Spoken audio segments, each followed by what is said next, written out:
Isang dasal para sa aking buong pamilya. Panginoon, maraming salamat sa aking pamilya.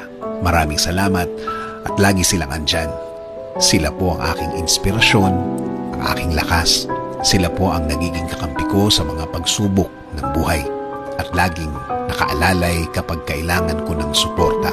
Lord, kasama po ng aking dasal na ito na mas mapalapit sila sa iyo, mas makilala ka nila, mas malaman pa nila ang iyong kabaitan, kasama ng nakita nila sa aking buhay na ikaw ang pinagkukunan ko ng lakas sa araw-araw.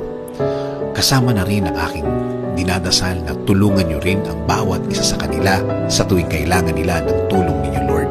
Tulad na lang ng pagtulong na ginagawa mo para sa akin. Every time na kailangan ko po ng tulong niyo, palagi niyo silang samahan at protektahan sa lahat ng oras. Alam ko po na napakadelikado na sa labas at kailangan nila ng proteksyon ninyo sa mga buhay nila, kasama na ang kani-kanilang mga trabaho. Ikaw, Panginoon, ang nakakaalam ng lahat ng kanilang pinagdadaanan. Alam mo kung anong mga pagsubok ang dumadating sa kanila. At alam ko, Lord, na ikaw lang ang makakatulong at makakasuporta sa kanila dahil alam mo ang kani-kanilang mga buhay. Bigyan mo sila ng talino para kanilang magamit sa tuwing may dalahin sila sa kani-kanilang mga buhay. I-remind mo sa kanila na ikaw lang ang panggagalingan ng mga bagay na ito, mga tulong na ikaw lang ang makakaprovide. Tulungan niyo rin po ang pamilya kong may pinagdadaanan sa kani-kanilang araw. Mga taong ayaw magsalita tungkol sa kanilang mga problema at nagdesisyon na lang na manahimik na lamang and decided to keep it to themselves.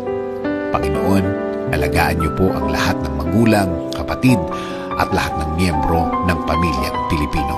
Patuloy niyo kaming ilayo sa lahat ng uri ng sakit.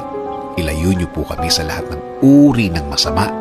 Manatili po sana ang inyong peace sa aming mga puso at isipan.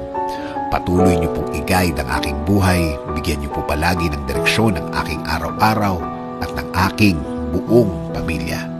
Patawarin niyo po kami sa lahat ng aming kasalanan sa inyo, Panginoon. In Jesus' name we pray. Amen.